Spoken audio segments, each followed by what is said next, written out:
Hello and welcome to Aging Matters, a program presented and sponsored by the Berks County Area Agency on Aging. My name is Ann Barlet and I am the Manager of Community Outreach and Education for the agency. Our topic this evening is on senior scams, don't be a victim.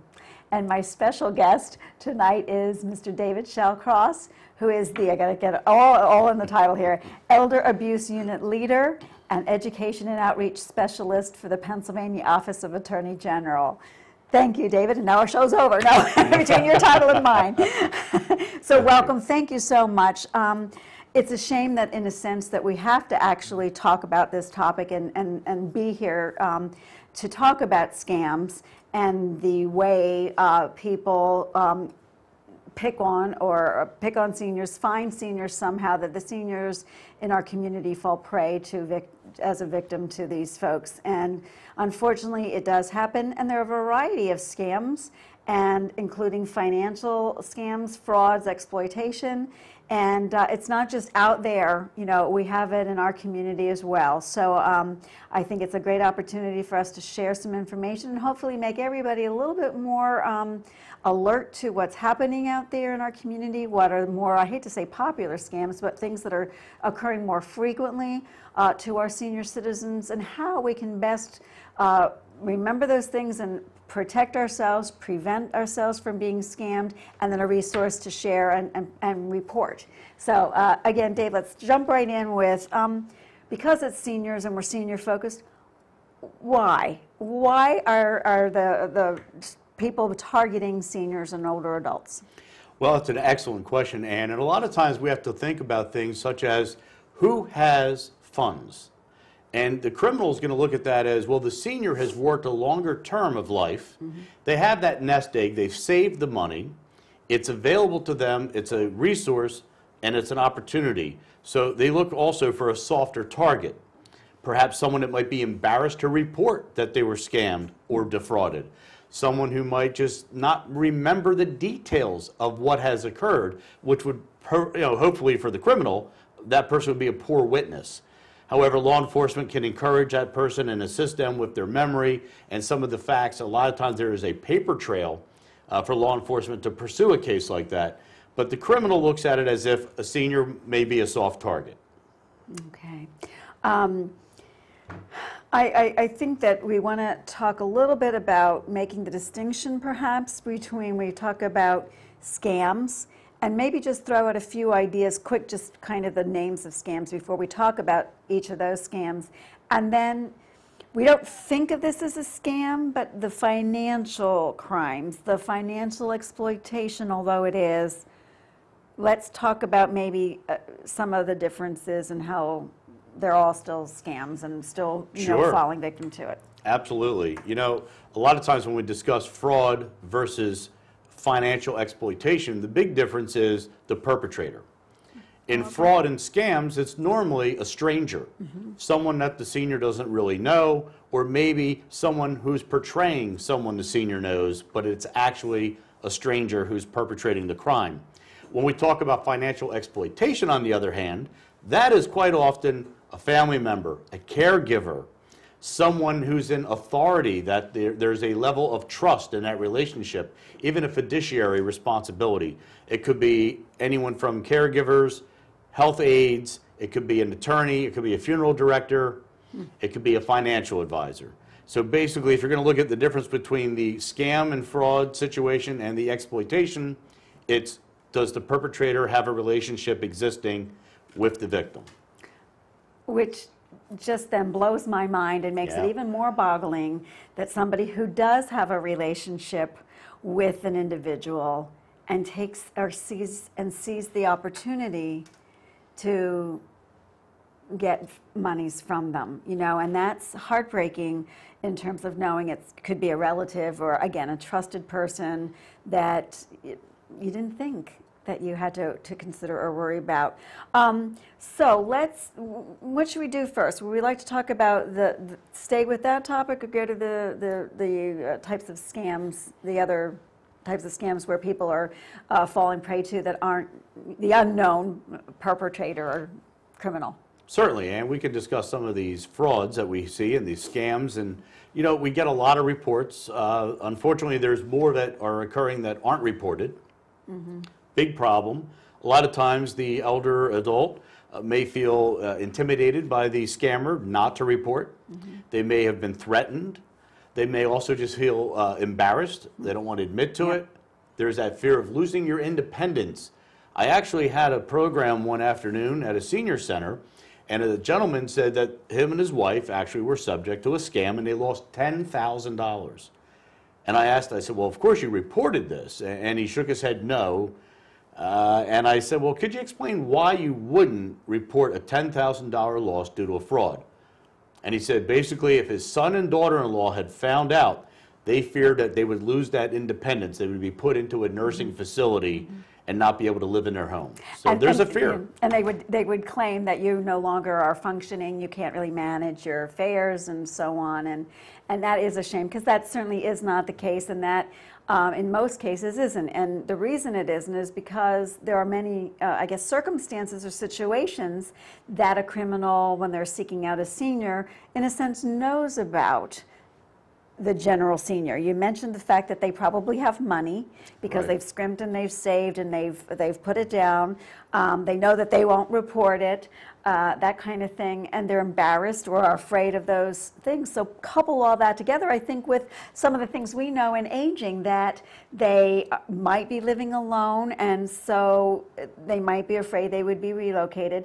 Some of the natural aging processes of hearing problems, so we're not quite hearing the person on the phone, and so it sounds like it is. The other thing is, you know, if I'm reading something, I've got a little vision issue, and the criminal has made the document look so real and make it look so much like it's something coming from the government, and I'm going to, you know, or IRS, and I'm going to owe money.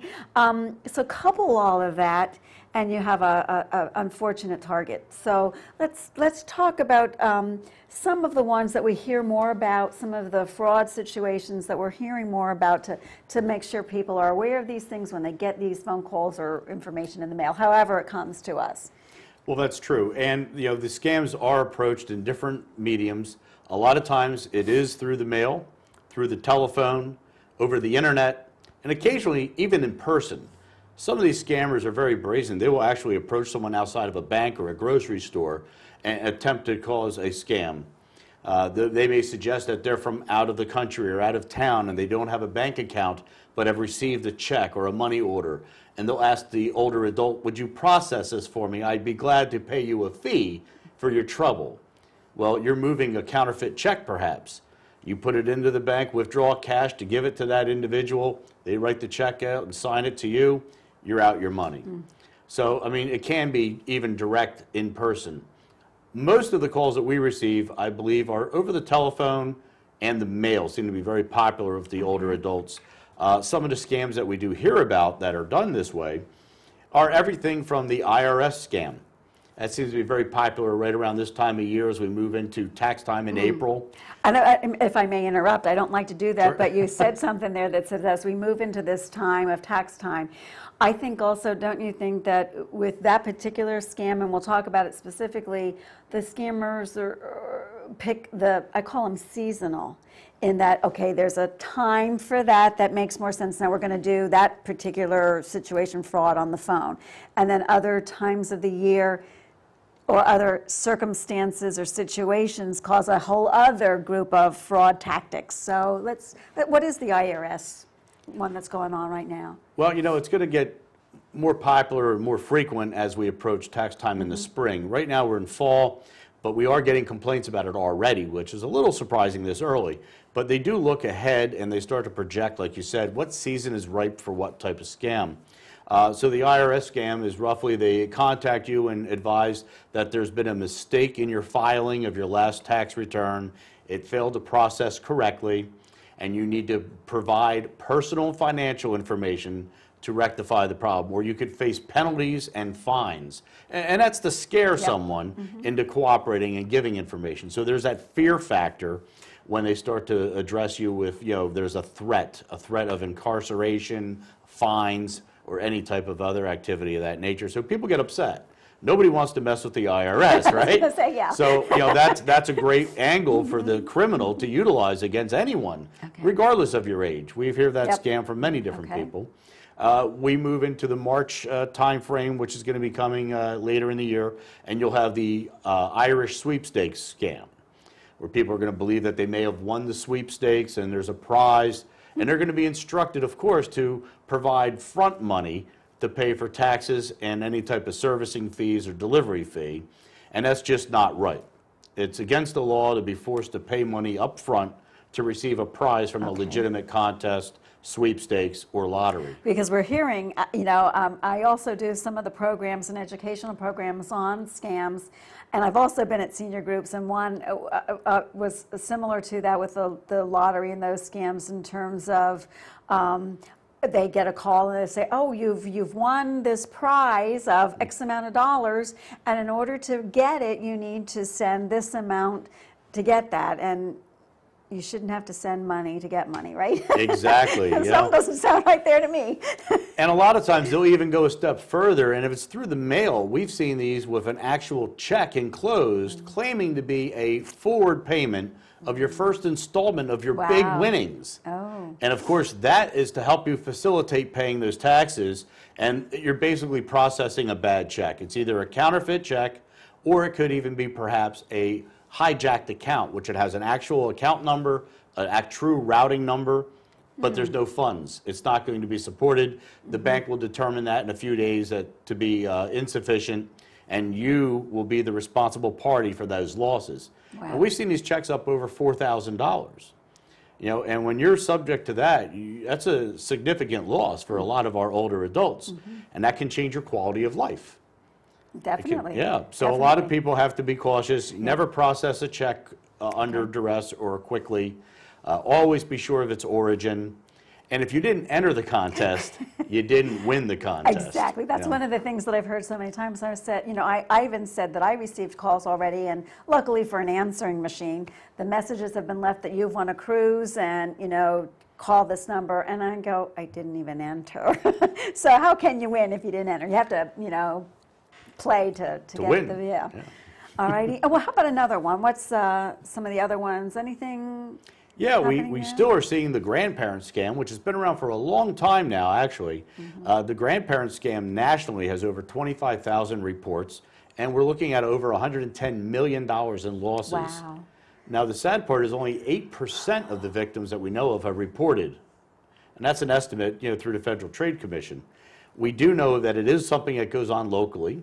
I get complaints of it every day, and basically it works in this context that you're receiving a phone call or a text message that there's a family member in trouble. Quite often, if it's an older adult that they're reaching out to, they'll pretend to be the grandchild. They may not know the name of the grandchild, but we have that habit of offering information without thinking. Yes. And when that caller says, "Grandmom, it's me," and you go, "Jimmy?" Yes. Now you provided the scammer with additional detail that they're going to use to continue to build the fraud. And there's going to be a problem. Jimmy's either in jail, had a car accident with a rental car perhaps, and what do they need to get out of trouble? Money. Right? So that's where it becomes the issue where grandmom is now sent to the bank to withdraw funds, or grandpop, you know, they'll do either way.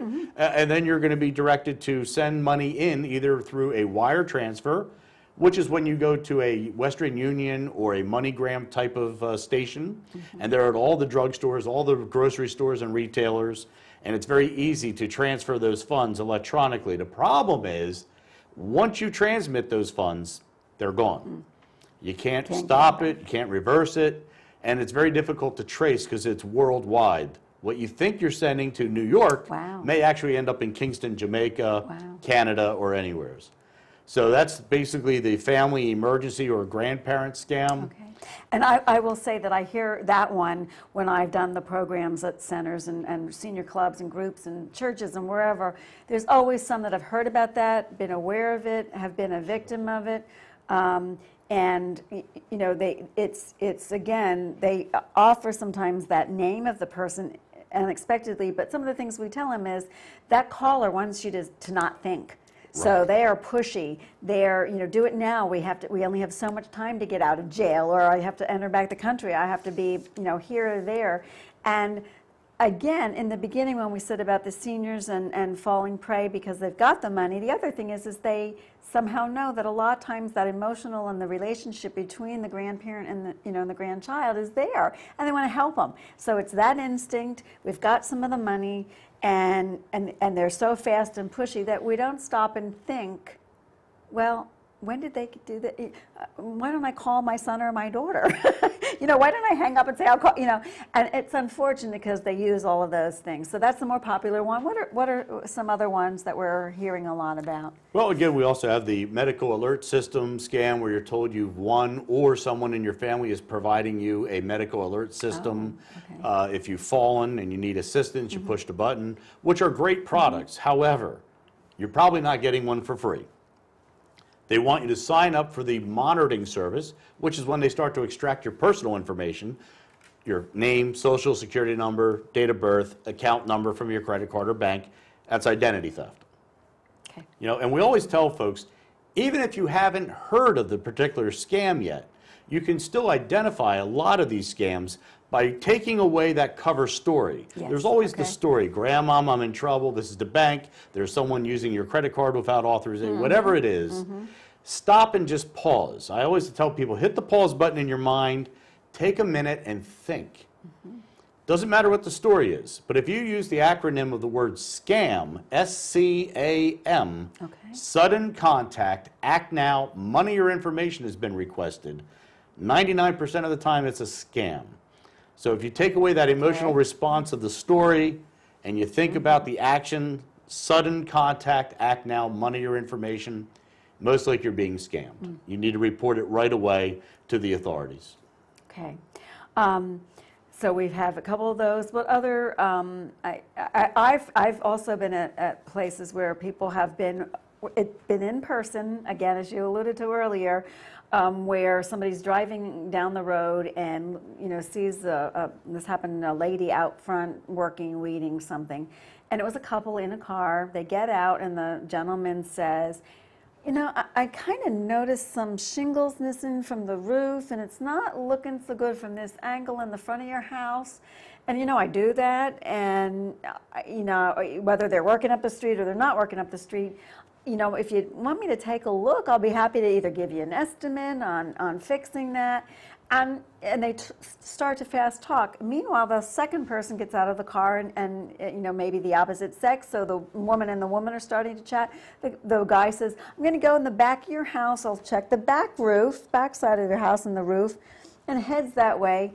The other person keeps the homeowner occupied in conversation, and the other person, if the door's left open, they're in the house, up the stairs, get the valuables out, and okay, here's your estimate. Goodbye. We never hear from them again, and they're out personal belongings. Other scenarios, is that still common as well? Very common. That would be known as either a distraction scam, where they're keeping one homeowner occupied while someone else enters the home and takes valuables.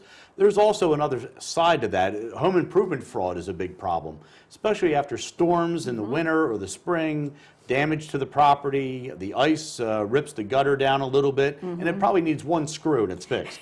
But somebody driving by will stop and inquire to take the repair job on. They offer a great deal if you pay cash. They offer the fact that you're a senior, we're going to discount that work for you, or we have material left over. These are all red flags. Never have a drive-up vendor that you haven't previously checked out. The Office of Attorney General, we have a registry for home improvement contractors. It's the law in Pennsylvania.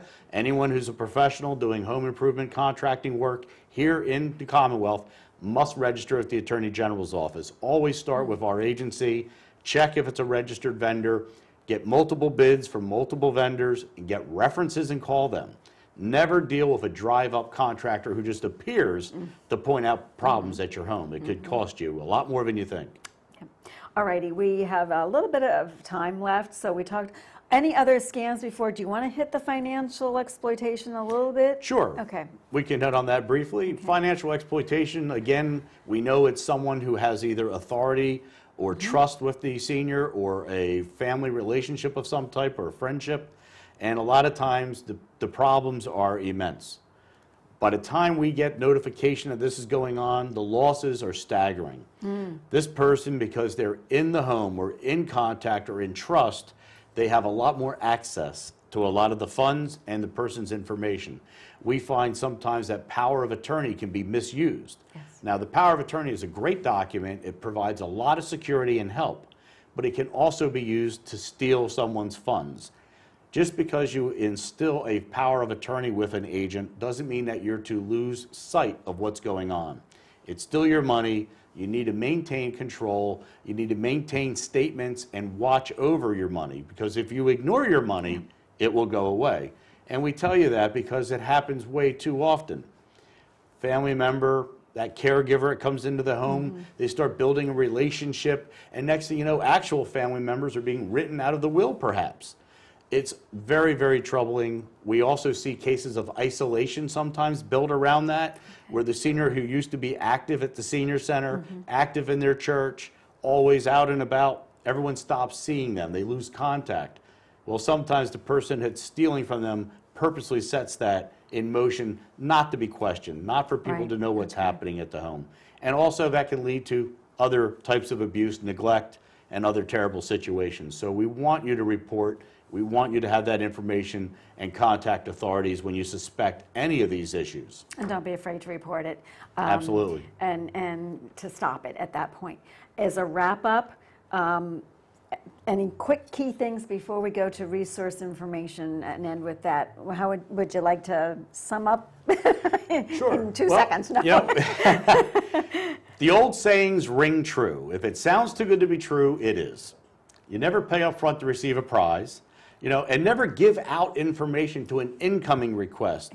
You know, I tell a lot of our folks, if the phone's ringing, don't go singing, right? You know, don't provide information to someone contacting you. So we have to be careful, and of course, anything that's in writing, remember the old saying, the large print giveth and the small print taketh away. Read every detail, confirm everything, know who you're dealing with before you offer information or finances. Okay, very good. I think the other key is to, as we close, I'm going to give some resources, and to not be ashamed or embarrassed about the fact that that did happen. It can happen to anyone at any time, not just a senior, but certainly we have reasons to believe that they are focused on that age group, but also that you need to report it. And there's several places you can report it. So I'm going to go to our slide right now, and obviously for elder abuse contacts, you can call certainly your local police. You can dial 911. Our agency has protective services and can investigate those financial exploitation situations by calling our agency at 610-478-6500, or the 800 number for elder abuse is 1-800-490-8505. And also, obviously, as Dave has mentioned numerous times, the Pennsylvania Office of Attorney General, they have a specific elder abuse hotline. It is 1-866-623-2137. And I would call there to report anything. I think the combination of also you do follow up. There is a whole process. If you're focused on going after the criminal, you want to know about it. You can't do it if you don't know about it. And you know, we again, even in local police departments can follow certain crimes and criminals around the community. And so. Attorney General Kathleen Kane has really put a focus on our elder abuse unit. We're expanding our operation. We're trying to reach out to as many people in the community to advise them of what they can do and how we can assist. And we also assist the local and county agencies and law enforcement with these cases. So we are there, we're a resource, and we're looking to protect our older adults. So we can report it, as well as we can call to double check on certain providers of service, like you said, the contractors and whatnot, to make sure that they're legitimate before you do go out and sign any kinds of agreements. I have up on the screen, as our last time, I wanted to just thank Dave Shallcross, who is with us from the Pennsylvania Office of Attorney General. He's with the Education and Outreach Unit as the Elder Abuse Unit leader. And I know we could be on for another 30 minutes at least, but I do appreciate your time with us for our program. And if you have any other questions, please feel free also to call the Berks County Area Agency on Aging at 478-6500. Thank you.